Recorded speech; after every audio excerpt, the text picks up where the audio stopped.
мындайда бул көп аял алды, анда мындай дей береттер, бирок ошол алган биринчи аялы орукчан болуп же бир тамак ашка же кирпир андамдайга жарабай калса, бир үйдүн түйшүгүнү көтөрө албай калса, аялы ошондо дагы ыраазычылыгын берсе алса болот. Багып колдон келишинче кор заркыбай, бирөөдөн зарктырбай караса алса болот. Аты жөнүңүз айтып Сулайманов Асобидин. Карабак айылынын тургуну болом, Баткен районуна караштуу Карабак айылы. Эми мындай өзү негизи көп аялдуулукка пайгамбарыбыз Мухаммад Мустафа саллаллаху алейхи ва саллям айтканда, эгерде экөөнү бирдей көрсөң ал, онун байлыгыга кызыгып, же мында сулуулугуга кызыгып, башкасына кызыгып деген эмес. Бул жерде эми шариаттын өкүмү боюнча ошол бирдей көрсөң ал дейт, эгерде бирдей карап багып, мында камсыз кыласаң алыш керек да. Болбосо анын алыштын кереги жок. Өзү негизи бир аялды жакшы камсыз кылып, кийиндирип, тоюндуруп, бала чакасына жакшы багып, эме кылган эле жакшы менин оюмча.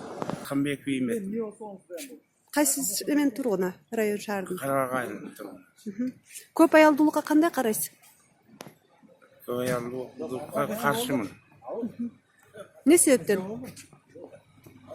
Бир үй бүлөнү бага албаган балдар кантип эки үй бүлөнү бага алат.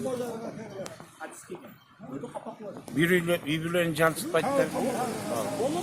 Азыр кем болуп жумуш жок мезгилде кантип багатар? Никесиз алып таштап коюп жатышат. Мына алиги даватта жүргөн сакал койгондор көп алып өтөт да, чону тыйыш керек.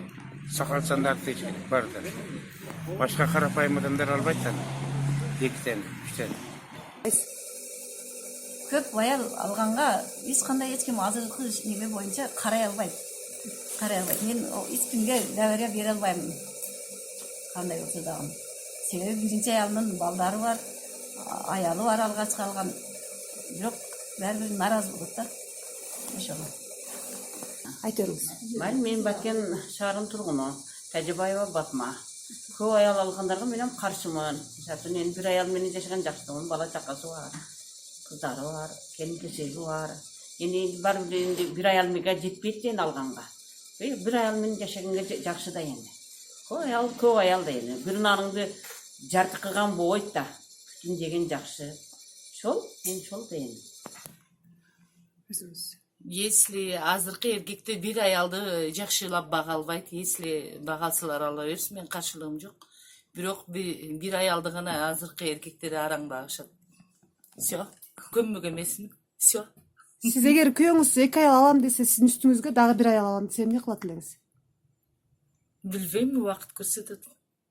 Сиз азыр каршы эмесмин деп атасыз да, ошого. Эмне каршымын дейм, өчүр. Сизби же жазсызбы? Сиздин пикириңиз кандай? Мен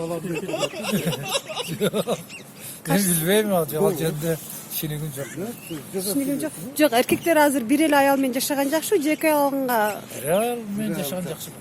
Неге? Не себептен? Себептен ширин турмуш жакшы да. Эки аял алсам жакшы болбойт. Балдарыма жакшы болбойт. Аялыма баары бир ишиде жаман көрөт да. Сыртта айтпаса дагы. Илгери ушу мусулманчылыкта 4 аялга деген, ал бизге ага шарт туруп берди да. Аты жөнүңүздү айтып коесузбу? Келбей калды. Алаганга мен каршымын да. Бир аялды жакшы бага албай эле эки аялды багалап атат. А неге каршысыз?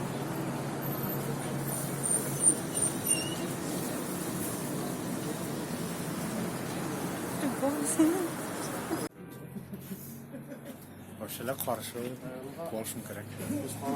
Сиздин оюңузча азыр эркектер бир аялды бага алышпайт, э? Жок, багат, нормально эмнеге багат? Багышым менен эле ол туура эмес го дейм.